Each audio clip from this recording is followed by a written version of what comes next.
Hi friends, ഇന്നത്തെ ക്ലാസ്സിലേക്ക് എല്ലാവർക്കും സ്വാഗതം. ഇന്ന് നമ്മൾ പഠിക്കുന്നത് കെമിസ്ട്രിയിലെ ഒരു പുതിയ ടോപ്പിക്കാണ് കേട്ടോ. ടോപ്പിക്കിന്റെ പേരറിയാലോ, ആസിഡുകൾ, ബേസുകൾ, ലവണങ്ങൾ എന്ന ടോപ്പിക്കാണ്. 2-3 SCERT ചാപ്റ്റേഴ്സ് ആണ് നമുക്ക് ഈ ഒരു ഭാഗത്ത് പഠിക്കാനായിട്ടുള്ളത്.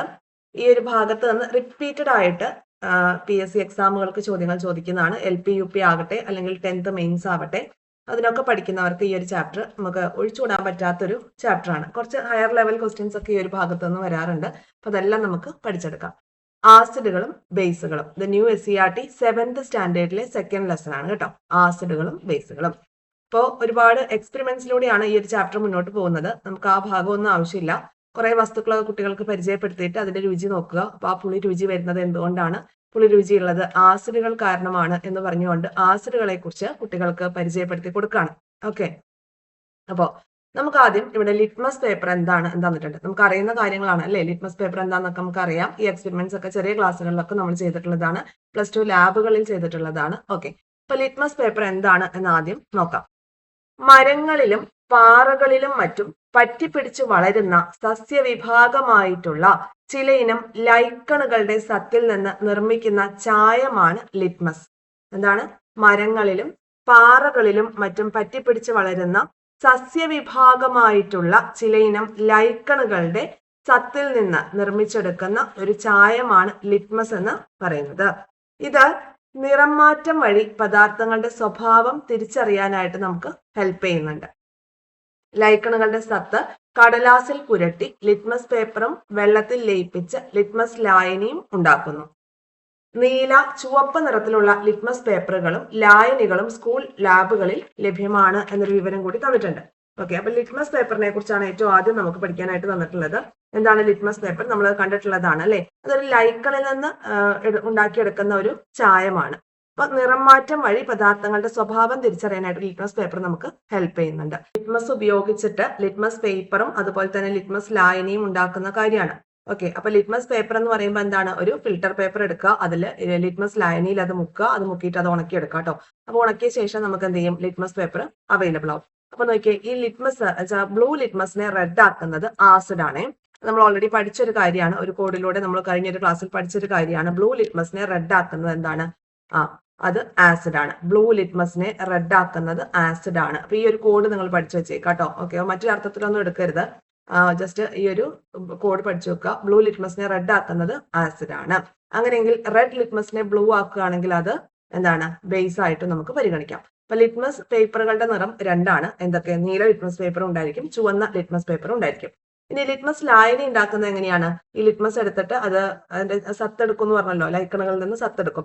ആ സത്ത് വെള്ളത്തിൽ കലർത്തിയിട്ട് നന്നായിട്ട് കലക്കി ലയിപ്പിച്ച് എടുക്കുകയാണ് ചെയ്യുന്നത്. അപ്പൊ നമുക്കൊരു പർപ്പിൾ കളറിലുള്ള ഒരു ലായനിയാണ് നമുക്ക് ലഭിക്കുക. അത് നമുക്ക് ഇനി പഠിക്കാനായിട്ട് വരുന്നുണ്ട്, അപ്പൊ പറയാം അതിന്റെ ഡീറ്റെയിൽസ്.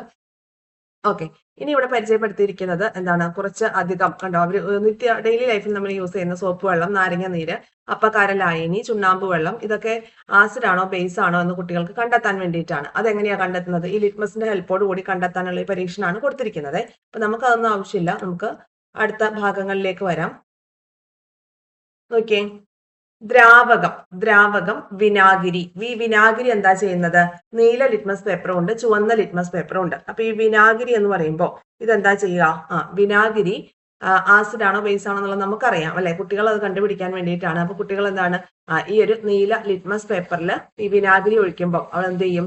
അത് റെഡ് ആയിട്ട് മാറും അല്ലെ. ബ്ലൂ ലിറ്റ്മസിനെ റെഡ് ആക്കി മാറ്റും. അപ്പൊ അത് ആസിഡ് ആണെന്ന് കുട്ടികൾ തിരിച്ചറിയും. അതുപോലെ നാരങ്ങ നീരും എന്താ ചെയ്യുന്നത്? ബ്ലൂ ലിറ്റ്മസിനെ റെഡ് ആക്കി മാറ്റുകയാണ് ചെയ്യുന്നത്. ഇനി തെളിഞ്ഞ ചുണ്ണാമ്പ് വെള്ളം, അതെന്താ ചെയ്യുക? റെഡ് ലിറ്റ്മസിനെ ബ്ലൂ ആക്കി മാറ്റും. രണ്ടിലും കുറേശ്ശെ ഒഴിച്ചു നോക്കുക. അപ്പോൾ ഈ നീല ലിറ്റ്മസിനെ റെഡ് ആക്കി മാറ്റുന്നുണ്ടെങ്കിൽ അത് ആസിഡ് ആണ്. ചുവന്ന ലിറ്റ്മസിനെ ബ്ലൂ ആക്കി മാറ്റുന്നുണ്ടെങ്കിൽ അത് ബേസ് ആണ്. തെളിഞ്ഞ ചുണ്ണാമ്പ് വെള്ളം എന്ത് ചെയ്യും? ബ്ലൂ ലിറ്റ്മസിനെ റെഡ് ആക്കുവോ, റെഡ് ലിറ്റ്മസിനെ ബ്ലൂ ആക്കുവോ? ഓക്കെ, റെഡ് ലിറ്റ്മസിനെ ബ്ലൂ ആക്കുകയാണ് ചെയ്യുന്നത് അല്ലെ.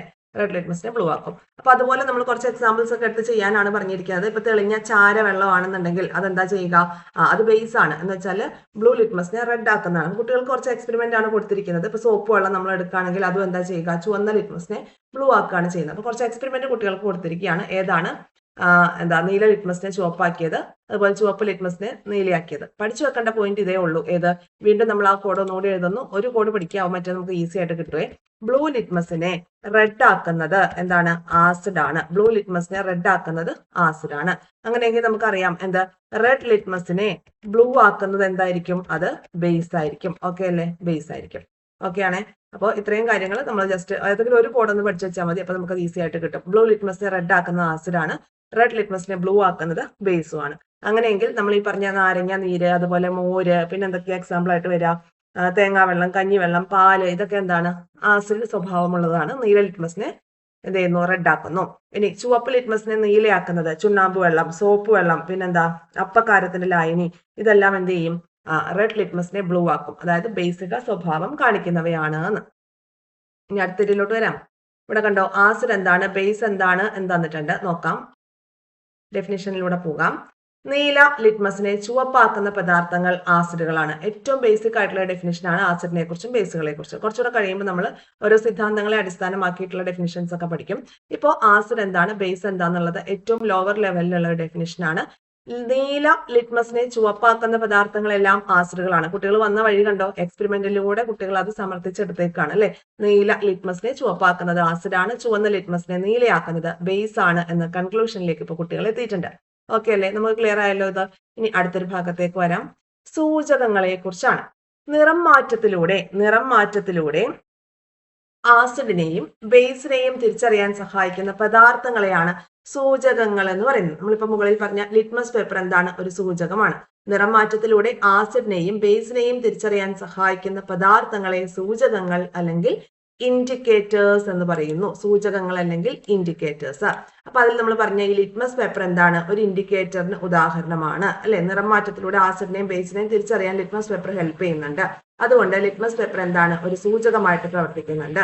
മറ്റ് രണ്ട് സൂചകങ്ങളെ കൂടിയാണ് നമ്മൾ ഇനി പരിചയപ്പെടാനായിട്ട് പോകുന്നത്. അതായത് ഫിനോഫ്തലിനും മീഥൈൽ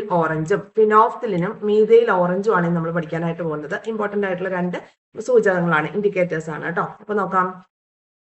അപ്പൊ കുട്ടികളോട് ഒരു എക്സ്പെരിമെന്റ് പോലെ ചെയ്യാനാണ് പറഞ്ഞിരിക്കുന്നത്. അപ്പൊ നമുക്ക് ഇവിടെ കാര്യങ്ങളിലേക്ക് വരാം. ഇത് കണ്ടോ, ഫിനോഫ്തലിന്റെ 2-3 തുള്ളികൾ നമ്മൾ പരിചയപ്പെട്ട ആസിഡ് ബേസ് സ്വഭാവമുള്ള ദ്രാവകങ്ങളിൽ ചേർത്ത് നിറം മാറ്റം നിരീക്ഷിക്കാനാണ് പറഞ്ഞിരിക്കുന്നത്. കുറച്ച് ദ്രാവകങ്ങൾ നൽകിയിരിക്കുന്നു. അതിൽ നമ്മൾ ഇൻഡിക്കേറ്റേഴ്സ് ആയിട്ടുള്ള ഫിനോഫ്തലിനും മീഥൈൽ ഓറഞ്ചും ആഡ് ചെയ്യാൻ പോവാണ്. ആഡ് ചെയ്യുമ്പോൾ അതിൽ എന്ത് കളർ ഡിഫറൻസ് ആണ് ഉണ്ടാവുന്നതെന്നാണ് നോക്കുന്നത്. അപ്പൊ ആദ്യം ഞാൻ ഈ കാര്യം പറയാം. ഇവിടെ ഒരു പാത്രമുണ്ട്. ഈ ഒരു പാത്രത്തിൽ ഫിനോഫ്തലിൻ നിറച്ചു വെച്ചിരിക്കുകയാണ്. ഓക്കെ, ഫിനോഫ്തലിൻ നിറച്ചു വെച്ചിരിക്കുകയാണ്. അപ്പൊ ഇവിടെ ഫിനോഫ്തലിന് എന്താണ്? കളർ ഇല്ല കേട്ടോ. അതുപോലെ അടുത്തൊരു പാത്രത്തിൽ മീഥൈൽ ഓറഞ്ച് നിറച്ചു വെച്ചിരിക്കുകയാണ്. ഈ മീഥൈൽ ഓറഞ്ചിന്റെ കളർ ഇവിടെ യെല്ലോ ആയിരിക്കും കേട്ടോ. യെല്ലോ ആണ്. ഓക്കെ, ക്ലിയർ അല്ലേ പറഞ്ഞത് എന്താന്ന്? ഇത് യെല്ലോ കളറാണ് ഇതിനകത്ത്. ഇതെന്താണ്? മീഥൈൽ ഓറഞ്ച് ആണ് ഇതിനകത്ത് നിറച്ചു വെച്ചിരിക്കുന്നത്. ഇതിന്റെ ഉള്ളിൽ ഇത് ഫിനോഫ്തലിനാണ്. ഫിനോഫ്തലിൻ കളർലെസ് ആയിട്ടുള്ള ഒരു ലിക്വിഡ് ആണ്. അത് ആദ്യം മനസ്സിലാക്കി വെക്കുക, അല്ലെ കൺഫ്യൂഷൻ വരും. അപ്പൊ നോക്കാം, ഫിനോഫ്തലിനാണ്. ഇത് നമ്മുടെ മീഥൈൽ ഓറഞ്ചും ആണ്. ഓക്കെ അല്ലേ? ഓക്കെ, മീഥൈൽ ഓറഞ്ചും ആണ് ഈ ഒരു കുപ്പിയിൽ ആക്കി വെച്ചിരിക്കുന്നത്. മനസ്സിലാവാൻ വേണ്ടിയിട്ടാണ്, അല്ലെങ്കിൽ ആകെ കൺഫ്യൂഷൻ ആയി പോവേ. അപ്പൊ ഇത് മീഥൈൽ ഓറഞ്ചിന് ഒരു കുപ്പിയിൽ ഇരിക്കുമ്പോൾ അല്ലെങ്കിൽ ന്യൂട്രൽ ആയിട്ടിരിക്കുമ്പോൾ അതിന്റെ കളർ എന്ന് പറയുന്നത് എന്താണ്? യെല്ലോ കളറാണ് കേട്ടോ. യെല്ലോ കളറാന്നുള്ളത് മനസ്സിലാക്കാം. ഓക്കെ ആണ്. ഇനി അടുത്തത്, ഇനി നമ്മൾ ഇതിൽ നിന്ന് കുറേശ്ശെ എടുത്തിട്ട് ഇതിലേക്ക് ഒഴിച്ചിട്ട് ഈ പറഞ്ഞ കാര്യങ്ങളിലേക്ക് ഒഴിച്ചിട്ട് ടെസ്റ്റ് ചെയ്യാനായിട്ട് പോവാണ്. വിനാഗിരി എന്ന് പറയുന്നത് എന്താണ്? ആസിഡ് ആണെന്ന് നമുക്കറിയാം. അസിഡിക് സ്വഭാവമാണ്. അസറ്റിക് ആസിഡ് എന്ന് നമ്മൾ പഠിച്ചിട്ടുണ്ട്. ഓക്കെ, അപ്പൊ ഈ അസറ്റിക് ആസിഡ് അല്ലെ വിനാഗിരിയിലേക്ക് നമ്മൾ കുറച്ച് ഫിനോഫ്തലിൻ എടുത്ത് ഒഴിക്കാനായിട്ട് പോവാണ്. ഫിനോഫ്തലിൻ എന്ത് കളറാ? ഫിനോഫ്തലിൻ കളർലെസ് ആണ്. വെള്ളം പോലെ, പച്ചവെള്ളം പോലെ ഇരിക്കുന്ന ഒരു സാധനമാണ്.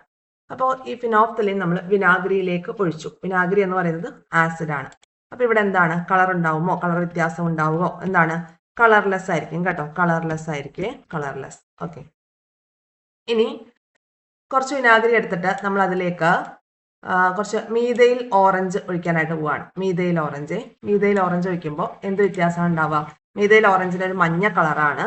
ഈ മഞ്ഞ കളറിലിരിക്കുന്ന മീഥൈൽ ഓറഞ്ച് വിനാഗിരി പോലെയുള്ള ഒരു ആസിഡിലേക്ക് നമ്മൾ ഒഴിക്കുമ്പോൾ ഇവിടെ ഒരു പിങ്ക് കളറായിരിക്കും ഫോം ചെയ്യുന്നത്. മനസ്സിലായോ? മഞ്ഞ കളറിലുള്ള മീഥൈൽ ഓറഞ്ച് വിനാഗിരി പോലെയുള്ള ഒരു ആസിഡിലേക്ക് ഒഴിക്കുമ്പോൾ അവിടെ പിങ്ക് കളറാണ് ഫോം ചെയ്യുക. ഇതേ സംഭവം തന്നെയാണ് എവിടെ ഉണ്ടാവുക? നാരങ്ങാ നീരിന്റെ കേസിലും ഉണ്ടാവുന്നത്. നാരങ്ങാ നീര് എന്താണ്? എന്താണ്, ഒരു ആസിഡാണ്, സിട്രിക് ആസിഡാണ്. അപ്പോൾ ഫിനോഫ്തലിൻ ഒഴിച്ചാലും അതുപോലെ മീഥൈൽ ഓറഞ്ച് ഒഴിച്ചാലും ഈ വിനാഗിരിയിൽ സംഭവിച്ച മാറ്റം എന്താണോ അത് തന്നെയായിരിക്കും നാരങ്ങാ നീരിന്റെ കേസിൽ ഉണ്ടാവുന്നത്. ഓക്കെ അല്ലേ? മനസ്സിലായല്ലോ പറഞ്ഞത് എന്താന്നുള്ളത്? ഓക്കെ. അപ്പോൾ ഫിനോഫ്തലിൻ എന്ന സാധനം നമ്മൾ നാരങ്ങാ നീരിലേക്ക് ഒഴിക്കുമ്പോൾ അവിടെ കളർലെസ് ആയിരിക്കും, മാറ്റമൊന്നും ഉണ്ടാവില്ല.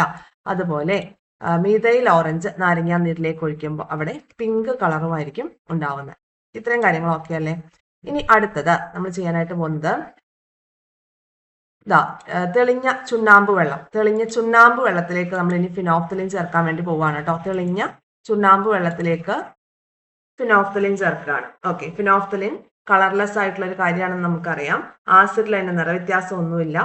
ആൽക്കലിയിലാണെങ്കിൽ അവിടെ ഒരു പിങ്ക് കളറായിരിക്കും ഫോം ചെയ്യുന്നത് കേട്ടോ. പിങ്ക് കളറിലായിരിക്കും ഫോം ചെയ്യുക. ഓക്കെ, മനസ്സിലായോ? പിങ്ക് കളറായിരിക്കും. ഇനി അതേപോലെ തന്നെയാണ് സോപ്പ് വെള്ളത്തിലാണെങ്കിലും. സോപ്പ് വെള്ളത്തിലേക്ക് നമ്മൾ ഫിനോഫ്തലിൻ ചേർക്കുകയാണെങ്കിൽ അവിടെ പിങ്ക് കളറായിരിക്കും. അതേപോലെയാണ് തെളിഞ്ഞ അപ്പക്കാര ലായനിയിലേക്കും നമ്മൾ ഫിനോഫ്തലിൻ ചേർക്കുകയാണെങ്കിൽ എന്ത് സംഭവിക്കും? പിങ്ക് കളർ തന്നെയാണ് അവിടെ ഫോം ചെയ്യുക. ഓക്കെ അല്ലേ? ഇനി അടുത്തത് തെളിഞ്ഞ ചുണ്ണാമ്പ് വെള്ളത്തിലേക്ക് മീഥൈൽ ഓറഞ്ച്. മഞ്ഞ നിറത്തിലുള്ള മീഥൈൽ ഓറഞ്ച് തെളിഞ്ഞ ചുണ്ണാമ്പ് വെള്ളത്തിലേക്ക് നമ്മൾ ചേർക്കുകയാണ്. അവിടെ എന്ത് കളർ തന്നെയായിരിക്കും? യെല്ലോ കളർ തന്നെയായിരിക്കും. മനസ്സിലാവുന്നുണ്ടോ? മീഥൈൽ ഓറഞ്ചിന് അവിടെ കളർ വ്യത്യാസമൊന്നും ഉണ്ടാവുന്നില്ല. പറഞ്ഞ കാര്യം ക്ലിയർ ആയോ? ഒന്നുകൂടി നമുക്ക് നോക്കാം. ഇത് കൺഫ്യൂഷൻ വന്നാൽ ആകെ കൺഫ്യൂഷൻ ആയിരിക്കും. അപ്പൊ നമുക്ക് ഒന്നുകൂടി നോക്കാം കേട്ടോ. ഓക്കെ, അപ്പൊ നോക്കിയേ. ആദ്യം മനസ്സിലാക്കേണ്ടത് ഈ ഫിനോഫ്തലിൻ എന്ന് പറയുന്നത് പച്ചവെള്ളം പോലെ ഇരിക്കുന്ന ഒരു ഇൻഡിക്കേറ്റർ ആണെന്നുള്ളത് മനസ്സിലാക്കാം. മീഥൈൽ ഓറഞ്ച് ആണെങ്കിൽ യെല്ലോ കളർ, ഒരു കുപ്പിയിൽ നമ്മൾ മീഥൈൽ ഓറഞ്ച് എടുത്താൽ അതിന്റെ കളർ മഞ്ഞ കളറാണ്. ഓക്കെ അല്ലേ? ഈ 2 പോയിന്റ്. ഇനി വിനാഗിരിയും നാരങ്ങ നീരും അസിഡിക് നേച്ചറുള്ള ലായനികളാണെന്ന് നമുക്കറിയാം. അപ്പൊ ഈ വിനാഗിരിയിലേക്കും നാരങ്ങ വെള്ളത്തിലേക്കും ഒക്കെ അല്ലെ നാരങ്ങ നീരിലേക്കും ഒക്കെ നമ്മൾ ഫിനോഫ്തലിൻ ചേർക്കുകയാണെങ്കിൽ ആസിഡിൽ ഫിനോഫ്തലിൻ കളർലെസ് ആയിരിക്കും.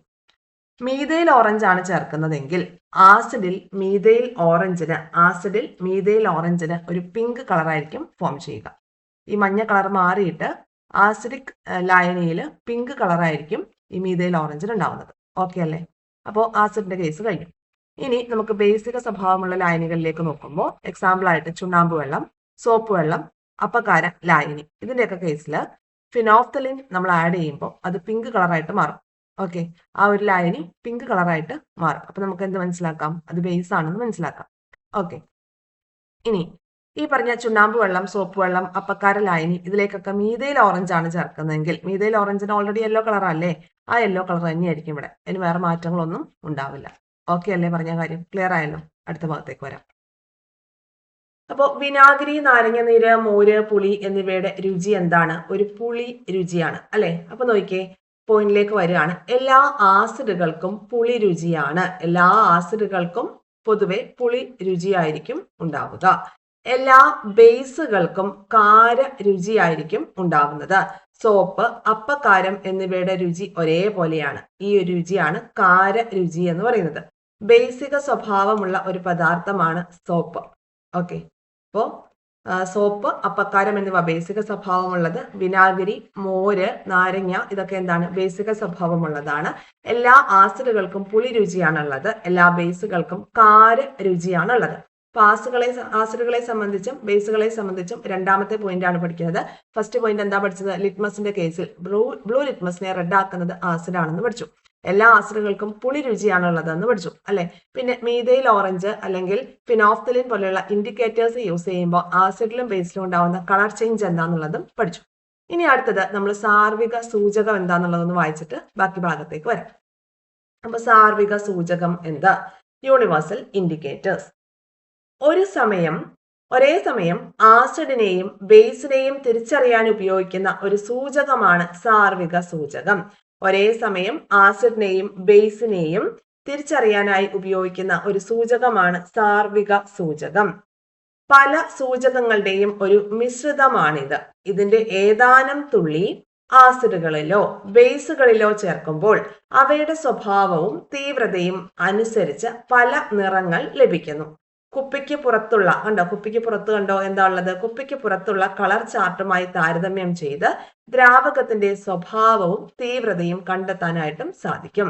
ഒരേ സമയം ആസിഡിന്റെയും ബേസിന്റെയും തിരിച്ചറിയാൻ വേണ്ടി ഉപയോഗിക്കുന്ന ഒരു സൂചകമാണ് എന്ത്, ഈ സാർവിക സൂചകം എന്ന് പറയുന്നത്. അപ്പോൾ പല സൂചകങ്ങളുടെയും ഒരു മിശ്രിതമാണ് ഇത്. ഇതിന്റെ ഏതാനും തുള്ളി നമ്മൾ എടുത്തിട്ട് ആസിഡിലോ അല്ലെങ്കിൽ ബേസിലോ ഒക്കെ ചേർക്കുമ്പോൾ കളർ ഡിഫറൻസ് ഉണ്ടാവും. ആ കളർ ഇതിന്റെ പുറത്തുള്ള, ഈ കുപ്പിക്ക് പുറത്തുള്ള കളർ ചാർട്ടും അനുസരിച്ച് ഒത്തു നോക്കുക. അങ്ങനെ ഒത്തു നോക്കുമ്പോഴാണ് നമുക്ക് അത് ആസിഡ് ആണോ ബേസ് ആണോ എന്നുള്ളത് മനസ്സിലാവുന്നത്. ഓക്കെ, അപ്പൊ ഇതിന് പൊതുവെ കണ്ടോ, ഈ ഒരു ലായനിയുടെ കളർ കണ്ടോ, എന്ത് കളറാണ്, ഇതൊരു പർപ്പിൾ കളറാണ് അല്ലെ. ഈ pH ലായനി അല്ലെങ്കിൽ സാർവിക സൂചകത്തിന് എന്ത് കളറാണ്, പർപ്പിൾ കളറാണ്. ഇത് പൊതുവെ ഒരു ന്യൂട്രലൈസ് സിറ്റുവേഷനിൽ ഇരിക്കുമ്പോൾ ഇതിന്റെ കളർ എന്ന് പറയുന്നത് പർപ്പിൾ ആണ് കേട്ടോ. അപ്പൊ അതൊന്ന് ഓർത്ത് വെച്ചേക്കാം. ഇനി ഈ ഭാഗത്തേക്ക് വരാം.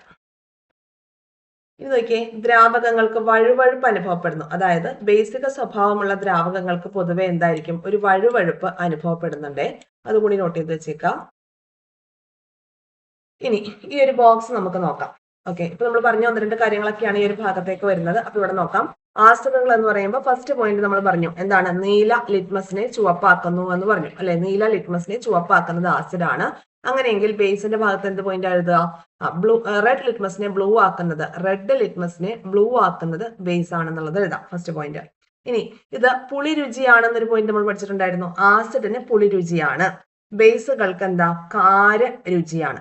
ഓക്കെ, പിന്നെ ഇവിടെ ബേസുകൾക്ക് വഴുവഴുപ്പുണ്ട്, പക്ഷെ ആസിഡിന് ആ ഒരു ഇതില്ല, വഴുവഴുപ്പില്ല. ഓക്കെ, ഇനി pHന്റെ കേസിലേക്ക് നമുക്ക് പഠിക്കാം. pH 7 കുറവാണെങ്കിൽ ആസിഡ് ആയിരിക്കുമേ. pH 7 കുറവാണെങ്കിൽ ആസിഡ് ആയിരിക്കും. pH 7 കൂടുതലാണെങ്കിൽ ബേസ് ആയിരിക്കും. അപ്പൊ എന്താണ് pH എന്നുള്ളത് നമുക്ക് പഠിക്കാം.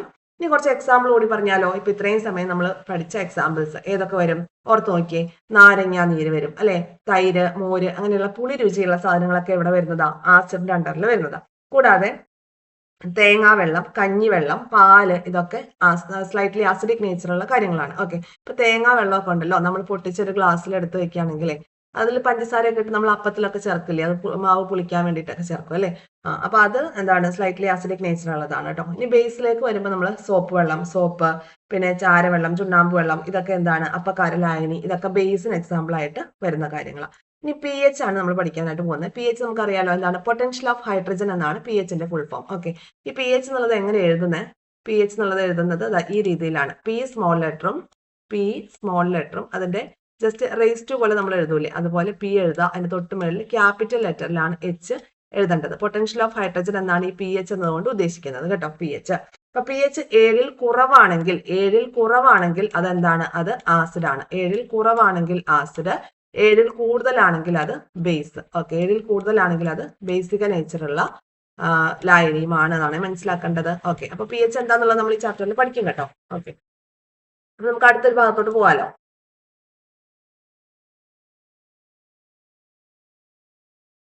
ഇനി ഇവിടെ നോക്കിയേ, പേരിന് പിന്നിൽ പറഞ്ഞ കാര്യം തന്നെയാണ് റിപ്പീറ്റ് ചെയ്ത് വരുന്നത്. പുളി രുചി എന്നതിന് ലാറ്റിൻ ഭാഷയിൽ അസിഡസ് എന്നാണ് പറയുക, അസിഡസ്. ഇതിൽ നിന്നാണ് ആസിഡ് എന്ന പദം ഉണ്ടായത്. അപ്പൊ ആസിഡ് എന്ന് പറയുന്ന പദം എന്ത് പദമാണ്, ഒരു ലാറ്റിൻ ടേം ആണെന്നുള്ളത് ഓർത്തു വെക്കുക. കാരണം നീല ലിറ്റ്മസിനെ ചുവപ്പാക്കി മാറ്റാൻ കഴിയുന്ന പദാർത്ഥങ്ങൾ കണ്ടെത്തുന്നു. അതിനുള്ള കാരണം എന്താണ്, ആസിഡ് സ്വഭാവമാണ് കാരണം അല്ലെ. പദാർത്ഥങ്ങളിലെ അസിഡിറ്റി അല്ലെ ആസിഡ് സ്വഭാവമാണ് കാരണം. അപ്പൊ നോക്കിയേ, പുളിരുചിയുള്ള ഭക്ഷ്യവസ്തുക്കളിലും ചില ആസിഡുകൾ അടങ്ങിയിട്ടുണ്ട്. മിക്ക പഴങ്ങളിലും ഒന്നിലധികം ആസിഡുകളൊക്കെ അടങ്ങിയിട്ടുണ്ടായിരിക്കും കേട്ടോ. ഇനി നമ്മളൊരു ചാർട്ടാണ് നോക്കാനായിട്ട് പോകുന്നത്. ഓക്കെ, നോക്കിയേ, മോര്, തൈര് എന്നിവയിലൊക്കെ അടങ്ങിയിരിക്കുന്ന ആസിഡ് ഏതാണ്, ലാക്റ്റിക് ആസിഡ് ആണ് കേട്ടോ. മോര്, തൈര് എന്നിവയിലൊക്കെ അടങ്ങിയിരിക്കുന്ന ആസിഡ് ലാക്റ്റിക് ആസിഡ് ആണ്. ഓക്കെ, പിന്നെ അതുപോലെ തന്നെ നമുക്ക് ദന്തക്ഷയം ഉണ്ടാവാനുള്ള കാരണവും ഈ ലാക്റ്റിക് ആസിഡ് തന്നെയാണ്. ദന്തക്ഷയം ഉണ്ടാവാനുള്ള കാരണം എന്താണ്, ലാക്റ്റിക് ആസിഡ് ആണ്. വ്യായാമം ചെയ്യുമ്പോൾ പേശികളിൽ വേദന അനുഭവപ്പെടുന്നത് ലാക്റ്റിക് ആസിഡ് പേശികളിൽ അടിഞ്ഞുകൂടിയിട്ടാണ്. അതൊരു പോയിന്റ് ആണ്. ഇനി വിനാഗിരി അസറ്റിക് ആസിഡ് ആണ്. Acetic acid. ഓക്കെ, അത് നമുക്ക് അറിയുന്ന കാര്യമല്ലേ, അസറ്റിക് ആസിഡ് പഠിച്ചിട്ടുണ്ടാവുമല്ലോ. ഏതാണ്, ഏറ്റവും പഴക്കം ചെന്ന ആസിഡ് ആണ് എന്ത്, അസറ്റിക് ആസിഡ് എന്ന് പറയുന്നത്.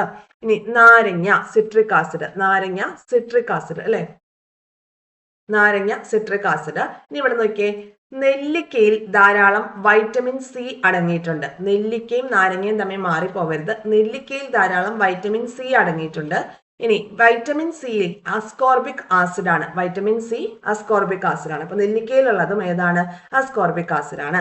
നാരങ്ങയിലുള്ളത് ഏതാണ്, സിട്രിക് ആസിഡ് ആണ്. ഓക്കെ അല്ലേ, ക്ലിയർ ആയല്ലോ. ഇനി അസറ്റിക് ആസിഡ് നമ്മൾ പഠിച്ചത് വിനാഗിരിയുടെ കാര്യത്തിലാണ്. ഏറ്റവും പഴക്കം ചെന്ന ആസിഡ് ആണ് ഏത്, അസറ്റിക് ആസിഡ് എന്ന് പറയുന്നത് അറിയാലോ. ഇനി അടുത്തത് വാളൻപുളി ടാർട്ടാറിക് ആസിഡ്, മുന്തിരി tartaric acid, apple malic acid. നെല്ലിക്ക നമ്മളോട് വീണ്ടും പറഞ്ഞു, നെല്ലിക്കയിലുള്ളത് എന്താണ്? വൈറ്റമിൻ സി ആണ്. വൈറ്റമിൻ സിയുടെ രാസനാമമാണ് എന്ത്? അസ്കോർബിക് ആസിഡ് എന്ന് പറയുന്നത്. തക്കാളി ഓക്സാലിക് ആസിഡ്, തക്കാളി, ഏത്തപ്പഴം, ചോക്ലേറ്റ് ഇതിലൊക്കെ ഏത് ആസിഡാണ്? ഓക്സാലിക് ആസിഡാണ്. ഇനി റാങ്ക് ഫയലിൽ നമുക്ക് കൊടുത്തിട്ടുള്ള കുറച്ച് ആസിഡുകളുടെ പേര് കൂടി ഈ ഒരു ഭാഗത്ത് നമുക്ക് പഠിക്കാനായിട്ടുണ്ട്. അതായത് PSC മുൻപ് ചോദിച്ചിട്ടുള്ള കുറച്ച് കാര്യങ്ങളാണ്. അപ്പൊ അതുകൂടി ഞാൻ ഇവിടെ നിന്ന് പറയാം. ഇനി ഈ ചാപ്റ്ററിന്റെ അടുത്ത ഭാഗങ്ങളിലൊക്കെ ഈ കാര്യങ്ങളൊക്കെ വരുന്നുണ്ട്. എങ്കിലും അത് ഒന്നുകൂടി ഒന്ന് പറഞ്ഞു പോവാം. തേയിലയിലാണെങ്കിൽ ടാനിക് ആസിഡ് ആണ് കേട്ടോ. കാപ്പിയിലാണെങ്കിൽ ക്ലോറോജനിക് ആസിഡ് ആണ്. ഇനി സോഡാ വെള്ളത്തിൽ കാർബോണിക് ആസിഡ് ആണ്. അറിയാലോ, കാർബോണിക് ആസിഡ് ആണ്. പിന്നെ മാംസ്യം അമിനോ ആസിഡ് ആണ്. മാംസ്യം പ്രോട്ടീനിൽ എന്താണ്? അമിനോ ആസിഡ് ആണ്. അത് നമുക്ക് അറിയുന്ന കാര്യമല്ല. പ്രോട്ടീൻ അമിനോ ആസിഡ് ആണ്. പിന്നെ അതുപോലെ തന്നെ നമ്മുടെ ദഹനരസം ഹൈഡ്രോക്ലോറിക് ആസിഡ്. പിന്നെ വരുന്ന ഒരു പോയിന്റ് മരച്ചീനി പ്രൂസിക് ആസിഡിന്റെ മറ്റൊരു പേരാണ് എന്ത്? Hydrocyanic acid. അപ്പൊ ഈ എക്സ്ട്രാ പോയിന്റ് ഒക്കെ നിങ്ങൾ നിങ്ങളുടെ ഗൈഡിന്റെ സൈഡിലോ ഒന്ന് എഴുതി വെക്കുക കേട്ടോ. മരച്ചീനി പ്രൂസിക് ആസിഡിന്റെ മറ്റൊരു പേരാണ് എന്ത്? Hydrocyanic acid. ഏറ്റവും വീര്യം കുറഞ്ഞ ആസിഡാണ് ഇത്? Hydrocyanic acid. അങ്ങനെയെങ്കിൽ ഏറ്റവും വീര്യം കൂടിയ ആസിഡ് ഏതാണ്? അത് ഫ്ലൂറോ ആന്റിമണിക് ആസിഡ് ആണ് ഏറ്റവും വീര്യം കൂടിയ ആസിഡ്. ഇതൊക്കെ റാങ്ക് ഫയൽ ഫാക്ടുകളാണ് പറയുന്നത് കേട്ടോ. പിന്നെ ഈ ലെഡ് സ്റ്റോറേജ് ബാറ്ററികളിലൊക്കെ യൂസ് ചെയ്യുന്ന ആസിഡ് ഏതാണ്? സൾഫ്യൂരിക് ആസിഡ് ആണ് കേട്ടോ. അപ്പൊ ഏറ്റവും വീര്യം കൂടിയ ആസിഡ് സൾഫ്യൂരിക് ആസിഡ് അല്ല, ഫ്ലൂറോ ആന്റിമണിക് ആസിഡ് ആണ്. പ്രത്യേകം നോട്ട് ചെയ്യുക. ഏറ്റവും വീര്യം കുറഞ്ഞ ആസിഡാണ് മരച്ചീനിയിലൊക്കെ കാണുന്ന പ്രൂസിക് ആസിഡിന്റെ മറ്റൊരു പേരാണ് ഹൈഡ്രോസയാനിക് ആസിഡ് എന്ന് പറയുന്നത്. ക്ലിയർ അല്ലേ? ഇത്രയും കാര്യങ്ങൾ നമ്മൾ പഠിച്ചു. ഓക്കെ, ഇനി അടുത്തത് പാല് തൈരാവുന്നതുമായി ബന്ധപ്പെട്ടിട്ടുള്ള കാര്യങ്ങളാണ് നോക്കുന്നത്. പാല് തൈരാകുന്നത്. പാലിൽ നിന്ന് ഉൽപ്പാദിപ്പിക്കുന്ന ഒരു ഭക്ഷ്യ ഉൽപ്പന്നമാണ് തൈര്. തൈരിന് എന്ത് രുചിയാണ്? പുളി രുചിയാണ്. കാരണം എന്താ? സ്ലൈറ്റ്ലി ആസിഡിക് നേച്ചർ ആണ്. പുളി രുചി ആസിഡിന്റെ സാന്നിധ്യത്തെയാണ് സൂചിപ്പിക്കുന്നത്. പുളി രുചി എന്നത് ആസിഡിന്റെ സാന്നിധ്യത്തെയാണ് സൂചിപ്പിക്കുന്നത്. പാല് തൈരാകുമ്പോൾ എങ്ങനെയാണ് അതിന് ആസിഡ് സ്വഭാവം വരുന്നത് നോക്കാം. പാലിനെ തൈരാക്കി മാറ്റാൻ തിളപ്പിച്ചാറിയ പാലിൽ നമ്മൾ എന്ത് ചെയ്യും? അല്പം തൈര് ചേർക്കും. ഒരയൊഴിക്കുക എന്ന് പറയും. തൈരിൽ ലാക്ടോബാസിലസ് എന്ന ബാക്ടീരിയ അടങ്ങിയിട്ടുണ്ട്. ബാക്ടീരിയ പേര് നോട്ട് ചെയ്യുക. ലാക്ടോബാസിലസ് എന്ന ബാക്ടീരിയ അടങ്ങിയിട്ടുണ്ട്. ഇവ പാലിൽ നിന്ന് പോഷണം നടത്തുന്നതിന്റെ ഫലമായി ഉണ്ടാവുന്ന ലാക്റ്റിക് ആസിഡ് ആണ് തൈരിന് പുളിരുചി നൽകുന്നത്. മനസ്സിലായോ? ലാക്ടോബാസിലസ് ബാക്ടീരിയ, തൈരിൽ ലാക്ടോബാസിലസ് ബാക്ടീരിയ ഉണ്ട്. ഈ ബാക്ടീരിയയുടെ പോഷണം നടത്തുന്നതിന്റെ ഫലമായിട്ട് ലാക്റ്റിക് ആസിഡ് പ്രൊഡ്യൂസ് ചെയ്യുന്നു. അങ്ങനെ പാൽ എന്ത് ചെയ്യുന്നു? തൈരായിട്ട് മാറുന്നു. Lactobacillus bacteria. ലബോറട്ടറികളിലെ ആസിഡുകളും ബേസുകളും നോക്കാം നമുക്ക്. ഭക്ഷ്യവസ്തുക്കളിൽ അടങ്ങിയ ആസിഡുകൾ വീര്യം കുറഞ്ഞവയാണ്. നമ്മളിപ്പോ മുകളിൽ പറഞ്ഞ ടേബിളിൽ ഒരുപാട് ആസിഡുകൾ പരിചയപ്പെട്ടു അല്ലെ. ഇപ്പൊ ഈ ഭക്ഷ്യവസ്തുക്കളിൽ പറയുന്ന ആസിഡുകളെല്ലാം പൊതുവെ പറയുന്ന നാരങ്ങയിൽ അടങ്ങിയിട്ടുള്ള സിട്രിക് ആസിഡ്, പാലിൽ അടങ്ങിയിട്ടുള്ള ലാക്റ്റിക് ആസിഡ്, തൈരിൽ അടങ്ങിയ ലാക്റ്റിക് ആസിഡ്, ആപ്പിളിലെ മാലിക് ആസിഡ്, ഇതെല്ലാം എന്താണ്? പൊതുവെ വീക്കായിട്ടുള്ള ആസിഡുകളാണ്. മനസ്സിലാവുന്നുണ്ടോ? വീക്കായിട്ടുള്ള ആസിഡുകളാണ് ഭക്ഷ്യ വിഭവങ്ങളിലൊക്കെ അടങ്ങിയിട്ടുള്ള കാര്യങ്ങൾ. ഇനി ലബോറട്ടറിയിൽ കേസിലേക്ക് വരുമ്പോൾ അവിടെ ഉള്ള ആസിഡുകളും ബേസുകളും ഒക്കെ കുറച്ചുകൂടി വീര്യം കൂടിയവയാണ്. ലബോറട്ടറിയിൽ ഉപയോഗിക്കുന്ന കുറച്ച് ആസിഡും ബേസും ഒക്കെ നമുക്ക് നോക്കാം. നോക്കിയേ, ആസിഡുകൾ hydrochloric acid, nitric acid, sulphuric acid, acetic acid, ഇതൊക്കെ എന്താണ്? ആസിഡുകളുടെ കൂട്ടത്തിൽ വരുന്നതാണ്. അപ്പൊ നമുക്ക് തോന്നില്ലേ നമ്മുടെ ദഹനരസത്തിൽ എന്തുണ്ട്? ഹൈഡ്രോക്ലോറിക് ആസിഡ് ഉണ്ട്. ഈ വീര്യം കൂടിയ ഹൈഡ്രോക്ലോറിക് ആസിഡ് നമ്മുടെ ഉള്ളിൽ കിടക്കുമ്പോൾ അല്ലെങ്കിൽ നമ്മുടെ ദഹനരസത്തിൽ വരുമ്പോൾ അത് നമുക്ക് പ്രശ്നങ്ങൾ ഉണ്ടാക്കില്ലേ അല്ലെ എന്നൊരു ചോദ്യമില്ലേ? അല്ലെ? മനസ്സിൽ തോന്നിയോ? ബയോളജി പഠിച്ച് കംപ്ലീറ്റ് ചെയ്ത് വന്നവർക്ക് അത് പ്രശ്നം ഉണ്ടാവില്ല. നമ്മൾ ഓൾറെഡി SCERT എടുത്തപ്പോൾ ഈ ഒരു പോയിന്റ് കവർ ചെയ്ത് പോയതാണ് അല്ല. നമുക്ക് പറയാം, അതിന്റെ എക്സ്പ്ലനേഷനിലേക്ക് വരാം. അപ്പോൾ ആസിഡുകൾ hydrochloric acid, nitric acid, sulphuric acid, acetic acid, ഇതൊക്കെ എന്താണ്? ലാബുകളിൽ ഉപയോഗിക്കുന്ന വീര്യം കൂടിയ ആസിഡുകളാണ്. ഇനി ബേസുകളിലേക്ക് വരുമ്പോൾ കാൽസ്യം ഹൈഡ്രോക്സൈഡ്, അതായത് ചുണ്ണാമ്പ്, sodium hydroxide, caustic soda, potassium hydroxide, caustic potash, ഈ പേരൊക്കെ ചോദിച്ചിട്ടുള്ളതാണ് കേട്ടോ. കാസ്റ്റിക് സോഡ, കാസ്റ്റിക് പൊട്ടാഷ് എന്നറിയപ്പെടുന്നത് താഴെ തന്നിട്ടുള്ള ഏതാണെന്നൊക്കെ ചോദ്യങ്ങൾ ചോദിച്ചിട്ടുള്ളതാണ്. ഇതൊക്കെ നോട്ട് ചെയ്ത് വെക്കുക. സോഡിയം ഹൈഡ്രോക്സൈഡ് കാസ്റ്റിക് സോഡയാണ്. സോഡിയം ഹൈഡ്രോക്സൈഡ് കാസ്റ്റിക് സോഡ, പിന്നെ പൊട്ടാസ്യം ഹൈഡ്രോക്സൈഡ്, കാസ്റ്റിക് പൊട്ടാഷ്. ഇപ്പൊ ലാബിൽ ഉപയോഗിക്കുന്ന പ്രധാനമായിട്ടും യൂസ് ചെയ്യുന്ന 3 ബേസുകളും 4-5 ആസിഡുകളും നമുക്ക് തന്നിട്ടുണ്ട്. ഇനി ഈ പറഞ്ഞ ചോദ്യത്തിലേക്ക് വരാം. ഹൈഡ്രോക്ലോറിക് ആസിഡ് എന്തുകൊണ്ട് ദഹനരസത്തിൽ ഇൻക്ലൂഡ് ആയിട്ടുള്ള മനുഷ്യ ശരീരത്തിലെ ദഹനരസത്തിൽ ഇൻക്ലൂഡ് ആയിട്ടുള്ള ഹൈഡ്രോക്ലോറിക് ആസിഡ് എന്തുകൊണ്ടാണ് മനുഷ്യന് ദോഷം ചെയ്യാത്തത്? എന്തുകൊണ്ടാണ്? നമ്മുടെ ആമാശയ ഭിത്തിയിലൊക്കെ എന്തുണ്ട്? ദഹനരസങ്ങൾ നമ്മൾ ഉള്ളിൽ പ്രവർത്തിക്കുകയാണല്ലോ. അപ്പൊ നമ്മുടെ ഈ ആമാശയ ഭിത്തിയിലൊക്കെ ശ്ലേഷ്മവും ബൈകാർബണേറ്റുകളും ഒക്കെ ഉണ്ട്. അപ്പൊ ഈ ബൈകാർബണേറ്റുകൾ നമ്മുടെ ഇവിടെ ഫോം ചെയ്യുന്ന ആമാശയത്തിൽ ഫോം ചെയ്യുന്ന ഹൈഡ്രോക്ലോറിക് ആസിഡുമായിട്ട് പ്രവർത്തിച്ചിട്ട് അതെന്താ ചെയ്യുക? ന്യൂട്രലൈസ് ചെയ്യും കേട്ടോ. അപ്പൊ അങ്ങനെ നമ്മുടെ ആ ഒരു ആമാശയ ഭിത്തിയെയൊക്കെ എന്ത് ചെയ്യുന്നുണ്ട്? സംരക്ഷിക്കപ്പെടുന്നുണ്ട്. അപ്പൊ അതിന് വേണ്ടിയിട്ടാണ് അവിടെ മ്യൂക്കസിന്റെ കോട്ടിങ്ങും അതുപോലെ ബൈകാർബണേറ്റുകളും ഒക്കെ ഉള്ളത്. ഓക്കെ, അതൊരു പോയിന്റ് ആണ് നമ്മൾ ബയോളജിയിൽ പഠിച്ചിട്ടുള്ളത്. ഓൾഡ് CRT പഠിച്ചപ്പോൾ ദഹനവുമായി റിലേറ്റഡ് ആയിട്ടുള്ള ചാപ്റ്ററിൽ പഠിച്ചതാണ്. ഓക്കെ, എനിക്ക് തോന്നുന്നു 9th സ്റ്റാൻഡേർഡിൽ ഏതോ ചാപ്റ്റർ ആണെന്ന് തോന്നുന്നു കേട്ടോ. ഓക്കെ, അപ്പൊ nitric acid, sulphuric acid, acetic acid, പിന്നെ ബേസുകൾ നമ്മൾ പരിചയപ്പെട്ടു. കാൽസ്യം ഹൈഡ്രോക്സൈഡ് ആണ് ചുണ്ണാമ്പ്. ഓക്കെ, ചുണ്ണാമ്പ് എന്നറിയപ്പെടുന്നത്. സോഡിയം ഹൈഡ്രോക്സൈഡ് ആണ് കാസ്റ്റിക് സോഡ. പൊട്ടാസ്യം ഹൈഡ്രോക്സൈഡ് ആണ് കാസ്റ്റിക് പൊട്ടാഷ്. ഇനി അടുത്തൊരു ആസിഡിനെ കുറിച്ചുള്ള പറയുന്നുണ്ട്, ഫോമിക് ആസിഡ്. ഫോമിക് ആസിഡ് എന്താണ്? റബ്ബർ പാൽ കട്ടിയാകാൻ ഉപയോഗിക്കുന്ന ആസിഡ് ഏതാണ്? ഫോമിക് ആസിഡ് ആണ്. റബ്ബർ പാൽ കട്ടിയാകാൻ ഉപയോഗിക്കുന്ന ആസിഡാണ് ഫോമിക് ആസിഡ്. ഇത് ഉറുമ്പ് കടിക്കുമ്പോഴേ നമുക്ക് എന്ത് ചെയ്യും? വേദനയൊക്കെ അനുഭവപ്പെടൂലേ? ആ ആസിഡിന്റെ പേരെന്താണ്? ഫോമിക് ആസിഡ് ആണ്. ഫോമിക് ആസിഡ് ഉറുമ്പ് ശരീരത്തിൽ കടിക്കുമ്പോൾ നമുക്ക് ഫോമിക് ആസിഡ് നമ്മുടെ ശരീരത്തിലേക്ക് പ്രവേശിക്കും. അപ്പൊ അത് കോശങ്ങളുമായിട്ട് പ്രവർത്തിക്കുമ്പോഴാണ് ഉറുമ്പ് കടിക്കുമ്പോഴുള്ള വേദന നമുക്ക് അനുഭവപ്പെടുന്നത്. ഓക്കെ, അപ്പൊ ഉറുമ്പ് കടിക്കുമ്പോഴും ഫോമിക് ആസിഡ് ആണ്. അതുപോലെ തന്നെ റബ്ബർ പാൽ കട്ടിയാകാനായിട്ട് ഉപയോഗിക്കുന്നതും എന്ത് ആസിഡ് തന്നെയാണ്? ഫോമിക് ആസിഡ് ആണ്. അപ്പൊ ഓർത്ത് വെച്ചേക്കുക ആ ഒരു പോയിന്റ്. ഓക്കെ അല്ലേ? ഇനി അടുത്തൊരു ഭാഗത്തേക്ക് പോവാം. പിന്നെ രാസവസ്തുക്കൾ കൈകാര്യം ചെയ്യുമ്പോൾ ശ്രദ്ധിക്കേണ്ട കാര്യങ്ങളൊക്കെയാണ് ഇവിടെ കൊടുത്തിരിക്കുന്നത്. അതൊക്കെ നമുക്ക് അറിയുന്ന കാര്യങ്ങളാണല്ലോ. അതുപോലെ ആസിഡ് വീണാൽ എന്തൊക്കെ ചെയ്യണം? വീര്യം കൂടി ആസിഡ് വീണിട്ടുണ്ടെങ്കിൽ എന്ത് ചെയ്യണം? ജലാംശം വലിച്ചെടുക്കാൻ അതുപോലെ താപം പുറത്തുവിടാനുള്ള കഴിവുണ്ട്. അപ്പൊ ശരീരത്തിൽ വീണിട്ടുണ്ടെങ്കിൽ വീര്യം കൂടി ആസിഡ് ആണെങ്കിൽ നമുക്ക് പൊള്ളലേൽക്കും അല്ലെ? അപ്പൊ ആ പൊള്ളലേറ്റ ഭാഗം എന്ത് ചെയ്യുക? തണുത്ത വെള്ളം കുറേ സമയം ഒഴിക്കുകയാണ് അതിന് വേണ്ടിയിട്ടുള്ള ഫസ്റ്റ് എയ്ഡ് എന്ന് പറയുന്നത്. പൊള്ളൽ ഗുരുതരാണെന്നുണ്ടെങ്കിൽ നമ്മൾ എന്ത് ചെയ്യണം? ഹോസ്പിറ്റലിലൊക്കെ പോകേണ്ടി വരും. ഇനി അടുത്ത് നോക്കിയേ, സൂചകങ്ങൾ ചേർത്തപ്പോഴുണ്ടായ നിറം മാറ്റമാണ് കേട്ടോ. Hydrochloric acid, sulphuric acid, sodium hydroxide, potassium hydroxide, ഇത്രയും കാര്യങ്ങളാണ്. അപ്പൊ നമുക്കറിയാം ഇതിൽ എന്താണ്? ഹൈഡ്രോക്ലോറിക് ആസിഡ്, സൾഫ്യൂരിക് ആസിഡ്, ഇത് 2 ആസിഡുകളും ബാക്കി 2 ബേസുകളുമാണ്. ബേസിൽ എന്താ ചെയ്യുന്നത്? ബ്ലൂ ലിറ്റ്മസിനെ റെഡ് ആക്കുന്നത് ആസിഡ്. നീല ലിറ്റ്മസ് പേപ്പർ എന്തായി മാറും? ഇവിടെ രണ്ടിടത്തും റെഡ് ആയിട്ട് മാറും. ഇവിടെ ആസിഡിന്റെ കേസിൽ നീല ലിറ്റ്മസ് പേപ്പർ റെഡ് ആയിട്ട് മാറും. ഇവിടെ രണ്ടിടത്തും വല്ല ചേഞ്ചും ഉണ്ടോ? ഇല്ല. ഇവിടെ 2 കേസിലും ബ്ലൂ ആയിട്ട് തന്നെ ഇരിക്കും അല്ലെ? ഇനി ചുവന്ന ലിറ്റ്മസ് പേപ്പർ എന്തായി മാറും? ബ്ലൂ ആയിട്ട് മാറും. എവിടെ? ചുവന്ന ലിറ്റ്മസ് പേപ്പർ ബ്ലൂ ആയിട്ട് മാറുന്നത് ബേസിന്റെ കേസിലാണ്. ഓക്കെ, ഇവിടെയാണെങ്കിലോ അത് റെഡ് ആയിട്ട് തന്നെ ഇരിക്കും കേട്ടോ. ചുവന്ന ലിറ്റ്മസ് പേപ്പർ റെഡ് ആയിട്ട് തന്നെയാണ് ഇവിടെ ഉണ്ടാവുക.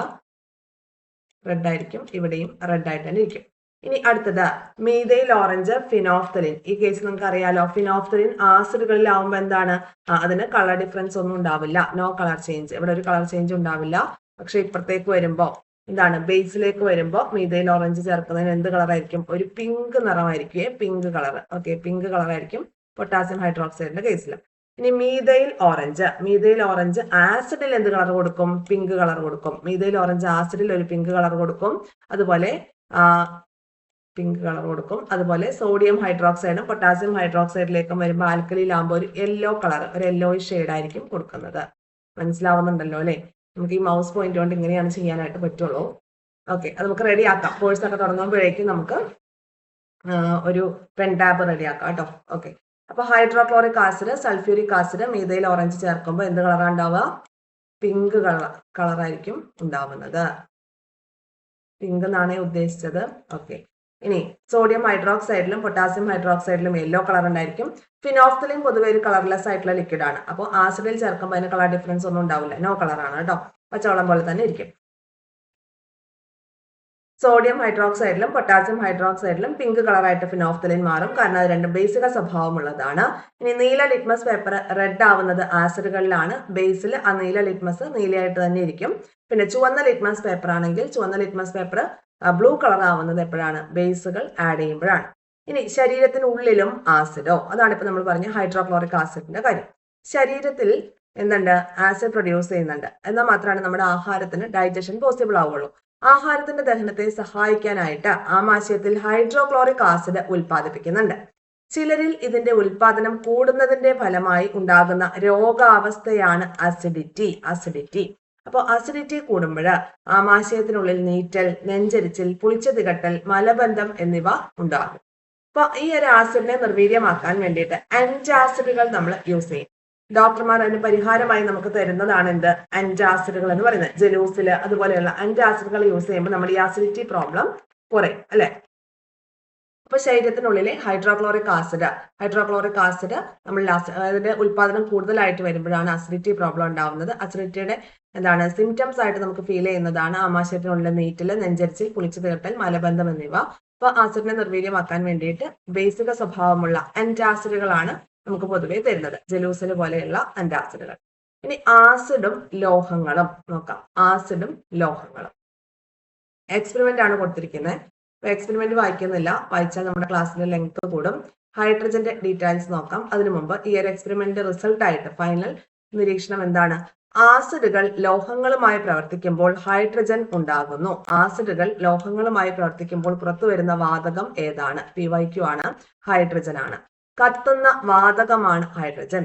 ആസിഡുകൾ ലോഹവുമായി പ്രവർത്തിക്കുമ്പോൾ എന്തുണ്ടാവുന്നു? ഹൈഡ്രജൻ ഉണ്ടാവുന്നു. നോക്കിയേ, ഇവിടെ ഒരു സിങ്ക് എന്ന് പറയുന്ന ഒരു ലോഹം ഹൈഡ്രോക്ലോറിക് ആസിഡുമായി പ്രവർത്തിക്കുന്നു. റിസൾട്ട് ആയിട്ട് നമുക്ക് കിട്ടുന്നത് എന്താണ്? സിങ്ക് ക്ലോറൈഡും ഹൈഡ്രജനുമാണ്. സിങ്ക് ക്ലോറൈഡും ഹൈഡ്രജനുമായിരിക്കും നമുക്ക് ബൈ പ്രോഡക്റ്റ് ആയിട്ട് കിട്ടുന്നത്. Okay, zinc chloride equation balanced അല്ല, പ്ലസ് ഹൈഡ്രജൻ. ഓക്കെ, ഇതായിരിക്കും നമുക്ക് കിട്ടുക. അപ്പോൾ ഏതൊരു ലോഹമാണെങ്കിലും ഒരു ആസിഡുമായി പ്രവർത്തിക്കുമ്പോൾ റിലീസ് ചെയ്യുന്ന വാതകം എന്ന് പറയുന്നത് ഹൈഡ്രജൻ ആണ്. ആസിഡുകൾ ലോഹങ്ങളുമായി പ്രവർത്തിക്കുമ്പോൾ ഹൈഡ്രജൻ ഉണ്ടാവുന്നു. കത്തുന്ന വാതകമാണ് ഹൈഡ്രജൻ. ഇനി ഇവിടെ ഒരു ബോക്സിൽ ഹൈഡ്രജന്റെ ഡീറ്റെയിൽസ് കൊടുത്തിട്ടുണ്ട്, വളരെ ഇമ്പോർട്ടന്റ് ആണ്, നോക്കാം. ഹൈഡ്രജൻ കണ്ടെത്തിയത് ഹെൻറി കാവൻഡിഷ് എന്ന ബ്രിട്ടീഷ് ശാസ്ത്രജ്ഞനാണ് ഹൈഡ്രജൻ കണ്ടെത്തിയത്. ഏറ്റവും ഭാരം കുറഞ്ഞ വാതകമാണ് ഹൈഡ്രജൻ. അതിനാൽ ഹൈഡ്രജൻ നിറച്ച ബലൂണുകൾ ഉയർന്നു പോകുന്നു. റോക്കറ്റുകളിൽ ഇന്ധനമായി ഹൈഡ്രജൻ ഉപയോഗിക്കുന്നു. ഹൈഡ്രജൻ ഇന്ധനമായി ഉപയോഗിക്കുന്ന മോട്ടോർ വാഹനങ്ങളും ഇന്ന് നിലവിലുണ്ട്. 2023 സെപ്റ്റംബറിൽ ന്യൂഡൽഹിയിൽ പരീക്ഷണാർത്ഥം ഒരു ഹൈഡ്രജൻ ബസ് നിരത്തിലിറങ്ങി കഴിഞ്ഞു. ജലം ഉൽപ്പാദിപ്പിക്കുന്നത് എന്നാണ് ഹൈഡ്രജൻ എന്ന പദത്തിന്റെ അർത്ഥം. ഹൈഡ്രജൻ ഓക്സിജനുമായി പ്രവർത്തിച്ചാൽ ജലം ഉണ്ടാകും. ജലത്തെ വീണ്ടും വിഘടിച്ചാൽ ഹൈഡ്രജനും ഓക്സിജനുമായി മാറ്റാനായിട്ടും സാധിക്കും. ഭാവിയുടെ ഇന്ധനം എന്നറിയപ്പെടുന്നത് ഹൈഡ്രജൻ ആണ്. ഹൈഡ്രജനുമായി ബന്ധപ്പെട്ട് കുറച്ചധികം പോയിന്റുകളോട് നമ്മൾ പഠിച്ചു. ഏതൊക്കെയാണ്? ആസിഡുകൾ ലോഹവുമായി പ്രവർത്തിക്കുമ്പോൾ ഹൈഡ്രജൻ വാതകം ഉണ്ടാകുന്നു. കത്തുന്ന വാതകമാണ് ഏതാ? ഹൈഡ്രജൻ. ഭാവിയുടെ ഇന്ധനം എന്നറിയപ്പെടുന്ന വാതകമാണ് ഹൈഡ്രജൻ. ഇനി ഹൈഡ്രജൻ കണ്ടെത്തിയത് ഹെൻറി കാവൻഡിഷ് എന്ന ബ്രിട്ടീഷ് ശാസ്ത്രജ്ഞനാണ്. ഏറ്റവും ഭാരം കുറഞ്ഞ വാതകമാണ് ഹൈഡ്രജൻ. അതുകൊണ്ട് തന്നെ ഹൈഡ്രജൻ നിറച്ച ബലൂണുകളിൽ അന്തരീക്ഷത്തിൽ ഉയർന്ന് പൊന്തുന്നു. റോക്കറ്റുകളിൽ ഇന്ധനമായി ഉപയോഗിക്കുന്നത് ഹൈഡ്രജൻ ആണ്. ജലം ഉൽപ്പാദിപ്പിക്കുന്നത് എന്നാണ് ഹൈഡ്രജൻ എന്ന പദത്തിന്റെ അർത്ഥം. ഹൈഡ്രജൻ ഓക്സിജനുമായി പ്രവർത്തിച്ചാൽ ജലം ഉണ്ടാകും. ജലത്തെ വിഘടിച്ചാൽ വീണ്ടും ഹൈഡ്രജനും ഓക്സിജനുമായിട്ട് വേർതിരിക്കാനായിട്ടും പറ്റും. ഭാവിയുടെ ഇന്ധനം എന്ന പേരുള്ള വാതകമാണ് ഹൈഡ്രജൻ. ഓർത്തു വെച്ചേക്കാം. അപ്പൊ ഇത്രയും പോയിന്റ്സ്. അടുത്തൊരു ഭാഗത്തേക്ക് വരാം. അപ്പൊ 7ാം ക്ലാസ്സിലെ കുട്ടികൾക്ക് പഠിക്കാനുള്ള പോയിന്റ് ആണ് ഈ കൊടുത്തിരിക്കുന്നതെല്ലാം. ഇനി ആസിഡുകളുടെ പൊതുവായിട്ടുള്ള കുറെ കാര്യങ്ങൾ നമ്മൾ പഠിച്ചു. ഏതൊക്കെയായിരുന്നു? പുളിരുചിയുണ്ട്, അല്ലെ? ബ്ലൂ ലിറ്റ്മസിനെ റെഡ് ആക്കാനായിട്ട് പറ്റുന്നത് ആസിഡിനാണ്. പിന്നെന്താണ്? ആസിഡുകളിലെ പ്രധാനപ്പെട്ട ഘടകമാണ് ഹൈഡ്രജൻ എന്ന് പറയുന്നത്. ആസിഡുകൾ ലോഹവുമായി പ്രവർത്തിക്കുമ്പോൾ എന്തുണ്ടാവുന്നുണ്ട്? ഹൈഡ്രജൻ വാതകം റിലീസ് ചെയ്യുന്നുണ്ട്. കത്തുന്ന വാതകമാണ് ഹൈഡ്രജൻ. കത്താൻ സഹായിക്കുന്ന വാതകമാണ് ഏത്? ഓക്സിജൻ. കത്തുന്ന വാതകം എന്നറിയപ്പെടുന്നത് ഹൈഡ്രജൻ ആണ്. ജലം ഉൽപ്പാദിപ്പിക്കുന്നത് എന്ന അർത്ഥത്തിൽ ഉപയോഗിക്കുന്നത് ഹൈഡ്രജൻ ആണ്. ഓക്കെ, അപ്പൊ പുളിരുചിയുണ്ട്, ബ്ലൂ ലിറ്റ്മസിനെ റെഡ് ആക്കി മാറ്റുന്നു. പിന്നെന്താണ്? ആസിഡുകൾ ലോഹങ്ങളുമായി പ്രവർത്തിക്കുമ്പോൾ ഹൈഡ്രജൻ റിലീസ് ചെയ്യുന്നു. ഈ പറഞ്ഞ പോയിന്റുകളൊക്കെ നമ്മൾ പഠിച്ചു, അല്ലെ? അപ്പൊ ആസിഡിലെ പ്രധാനപ്പെട്ട ഘടകമാണ് ഹൈഡ്രജൻ എന്ന് കണ്ടെത്തി. ഇനി അടുത്തൊരു പോയിന്റ് ആസിഡുകളുടെ ഉപയോഗങ്ങളെ കുറിച്ചാണ്. ഇപ്പൊ വിനാഗിരി ഒരു ആസിഡാണ്. അതിന്റെ ഉപയോഗം എന്താണെന്നുള്ളത് നമുക്കറിയാം, അല്ലെ? അച്ചാറുകളിൽ ഒക്കെ നമ്മൾ യൂസ് ചെയ്യുന്നത് വിനാഗിരിയാണ്. ഇനി നോക്കിയേ, ഓരോന്നിന്റെയും യൂസുകളൂടെ കൊടുത്തിട്ടുണ്ട്. അസറ്റിക് ആസിഡ്, നമ്മൾ പറഞ്ഞ പോലെ അച്ചാറുകളിലൊക്കെ യൂസ് ചെയ്യുന്നുണ്ട് അസറ്റിക് ആസിഡ്. പിന്നെ മറ്റൊരു ഉപയോഗം ഫോമിക് ആസിഡ്. എന്താണ്? റബ്ബർ പാൽ കട്ടയാകാനായി ഉപയോഗിക്കുന്നത് ഫോമിക് ആസിഡ് ആണ്. സിട്രിക് ആസിഡ്, പാനീയങ്ങൾ ഉണ്ടാക്കാനായിട്ട് സിട്രിക് ആസിഡ് ഉപയോഗിക്കുന്നുണ്ട്. സൾഫ്യൂരിക് ആസിഡ് ആണെങ്കിൽ മോട്ടോർ വാഹനങ്ങളുടെ ബാറ്ററികളില് രാസവള നിർമ്മാണത്തിന് ഒക്കെ എന്ത് യൂസ് ചെയ്യുന്നുണ്ട്? സൾഫ്യൂരിക് ആസിഡ് യൂസ് ചെയ്യുന്നുണ്ട്. ഇനി നൈട്രിക് ആസിഡ്. നൈട്രിക് ആസിഡ് രാസവളം, പെയിന്റ്, ചായങ്ങൾ എന്നിവ നിർമ്മിക്കാൻ. ടാനിക് ആസിഡ് തുകൽ, മഷി എന്നിവ നിർമ്മിക്കാൻ. കാർബോണിക് ആസിഡ് അറിയാം ഏതിനാണ്? സോഡ പോലെയുള്ള ശീതള പാനീയങ്ങളിൽ യൂസ് ചെയ്യുന്നുണ്ട്. ഓക്കെ. ഇനി ഫോമിക് ആസിഡ് നമ്മൾ പറഞ്ഞു റബ്ബർ പാൽ കട്ടിയാക്കാനാണ്. അസറ്റിക് ആസിഡ് ആണെങ്കിൽ ഭക്ഷ്യവസ്തുക്കളിൽ, അച്ചാറ് അതുപോലെയുള്ള ഭക്ഷ്യവസ്തുക്കളിലൊക്കെയാണ് ഉപയോഗിക്കുന്നത്. ഈ പോയിന്റുകളൊക്കെ, ഈ ബോക്സുകളൊക്കെ ഒന്ന് പ്രത്യേകം പഠിച്ചു വെച്ചേക്കണം. ഇനി അടുത്തത് ബേസുകളുടെ ഉപയോഗങ്ങൾ. ബേസുകളുടെ ഉപയോഗങ്ങൾ calcium hydroxide, calcium hydroxide, sodium hydroxide, potassium hydroxide, aluminium hydroxide, magnesium hydroxide. ഒന്ന് ശ്രദ്ധിക്കണം, ബേസുകളുടെ ഒക്കെ എൻഡിങ് വരുന്നത് കണ്ടോ, ഹൈഡ്രോക്സൈഡ് ഹൈഡ്രോക്സൈഡ് എന്നുള്ള രീതിയിലാണ്. അപ്പൊ കാൽസ്യം ഹൈഡ്രോക്സൈഡ് ഗ്ലാസ് നിർമ്മാണത്തിന്, മണ്ണിന്റെ അസിഡിറ്റി കുറയ്ക്കാനൊക്കെ കാൽസ്യം ഹൈഡ്രോക്സൈഡ് യൂസ് ചെയ്യുന്നുണ്ട്. കാൽസ്യം ഹൈഡ്രോക്സൈഡ് എന്ന് പറഞ്ഞാൽ എന്താണ്? ചുണ്ണാമ്പാണ് അല്ലെ. അപ്പൊ മണ്ണിൽ അസിഡിറ്റി ഉള്ള മണ്ണാണെങ്കിൽ, അപ്പൊ ഏത് മണ്ണിലാണ് നമ്മൾ കുമ്മായം വിതറുന്നത്? അസിഡിക് സ്വഭാവമുള്ള മണ്ണിലാണ് അല്ലെ. അപ്പൊ അസിഡിക് സ്വഭാവം കൂടുതലുള്ള മണ്ണിൽ അത് കുറയ്ക്കാനായിട്ട് കുമ്മായം ഉപയോഗിക്കാം. കുമ്മായത്തിന്റെ കെമിക്കൽ പേരാണ് എന്ത്? കാൽസ്യം ഹൈഡ്രോക്സൈഡ്, കാൽസ്യം ഹൈഡ്രോക്സൈഡ് എന്നുള്ളത്. ഇനി sodium hydroxide, soap, paper, rayon എന്നിവ ഉണ്ടാക്കാനായിട്ട് സോഡിയം ഹൈഡ്രോക്സൈഡ് യൂസ് ചെയ്യാം. ഇനി കാസ്റ്റിക് സോഡ അല്ലെ. ഇനി കാസ്റ്റിക് പൊട്ടാഷ് എന്നറിയപ്പെടുന്ന പൊട്ടാസ്യം ഹൈഡ്രോക്സൈഡ് സോഫ്റ്റ് സോപ്പ് ഉണ്ടാക്കാനായിട്ടാണ് നിർമ്മിക്കുന്നത്. അപ്പൊ സോഫ്റ്റ് സോപ്പ് എന്ന് പറയുമ്പോൾ സോപ്പിന് തന്നെ പല യൂസുകളുണ്ട് അല്ലെ. അപ്പോൾ സോഫ്റ്റ് സോപ്പ് ഉണ്ടാക്കാനായിട്ട് പൊട്ടാസ്യം ഹൈഡ്രോക്സൈഡ് ആണ് യൂസ് ചെയ്യുന്നത്. ഇനി അലുമിനിയം ഹൈഡ്രോക്സൈഡ്, അലുമിനിയം ഹൈഡ്രോക്സൈഡും മെഗ്നീഷ്യം ഹൈഡ്രോക്സൈഡും മരുന്നുകളിലൊക്കെയാണ് ഉപയോഗിക്കുന്നത്, മരുന്നുകളിൽ ഉപയോഗിക്കുന്നു. ഓക്കെ. ഇനി സോപ്പ് നിർമ്മാണവുമായി ബന്ധപ്പെട്ടിട്ടുള്ള കാര്യങ്ങളാണ് കൊടുത്തിരിക്കുന്നത്. നമ്മൾ എക്സ്പെരിമെന്റിലോട്ട് പോകുന്നില്ല. ഇനി അടുത്തൊരു പോയിന്റിലേക്ക് വരാം. മഞ്ഞൾ ഒരു പ്രകൃതിദത്ത സൂചകമാണ് എന്ന് തന്നിട്ടുണ്ട്. മഞ്ഞൾ ഒരു പ്രകൃതിദത്ത സൂചകം. നമ്മൾ കുറെ സൂചകങ്ങൾ പഠിച്ചു അല്ലെ. എന്താ പഠിച്ചത്? ലിറ്റ്മസ് പേപ്പർ പഠിച്ചിട്ടുണ്ടായിരുന്നു. പിന്നെ അതുപോലെ ഫിനോഫ്തലിൻ, മീഥൈൽ ഓറഞ്ച് എന്നിവയൊക്കെ പഠിച്ചു. ഇനി മഞ്ഞള് എന്താ? മഞ്ഞളിന്റെ കേസിൽ പറയുകയാണെങ്കിൽ എഴുതാം ആസിഡ്. ആസിഡുകളിൽ മഞ്ഞളിന് എന്ത് കളർ തന്നെയാ? യെല്ലോ കളർ തന്നെയാണ് ഉണ്ടാവുക. ഓക്കെ. ആസിഡുകളിൽ യെല്ലോ കളർ തന്നെയാണ് ഉണ്ടാവുന്നത്. ബേസുകളിലാണെങ്കിൽ, ഇപ്പൊ മഞ്ഞൾ വീണ ഒരു ഡ്രസ്സൊക്കെ നമ്മൾ സോപ്പ് തേച്ച് കഴുകുകയാണെങ്കിൽ അവിടെ എന്ത് കളർ വരും? ഒരു റെഡിഷ് പിങ്ക് കളർ വരും അല്ലെ. റെഡിഷ് പിങ്ക് കളർ വരും.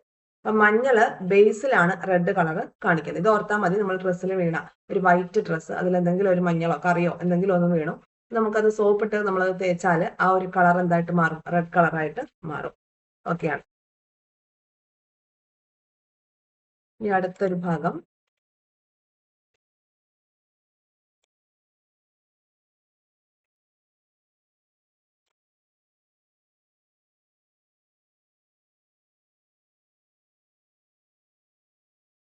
ഇവിടെ 1-2 ചോദ്യങ്ങളുണ്ട്, നോക്കാം. ആസിഡിന്റെ സൂചകമായി ഉപയോഗിക്കാവുന്നത് ഏത്? ആസിഡിന്റെ സൂചകമായി ഉപയോഗിക്കാവുന്നത് ഏത്? മഞ്ഞൾ നമുക്ക് ആസിഡിന്റെ സൂചകമായിട്ട് ഉപയോഗിക്കാൻ പറ്റുമോ? ആസിഡില് മഞ്ഞളിന് കളർ വ്യത്യാസമൊന്നുമില്ല, മഞ്ഞ കളർ തന്നെയായിരിക്കും നമ്മൾ പറഞ്ഞു അല്ലെ. ഇനി അടുത്തത് ചുവന്ന ലിറ്റ്മസ് പേപ്പർ. ബ്ലൂ ലിറ്റ്മസിനെ റെഡ് ആക്കുകയാണെങ്കിൽ അത് ആസിഡാണ്. ചുവന്ന ലിറ്റ്മസ് പേപ്പർ എവിടെ ഉപയോഗിക്കുക? ബേസുകളെ അറിയാൻ വേണ്ടിയിട്ടാണ്. അതുപോലെ ഫിനോഫ്തലിനാണെങ്കിലോ ആസിഡുകളിൽ നിറവ്യത്യാസം ഇല്ല.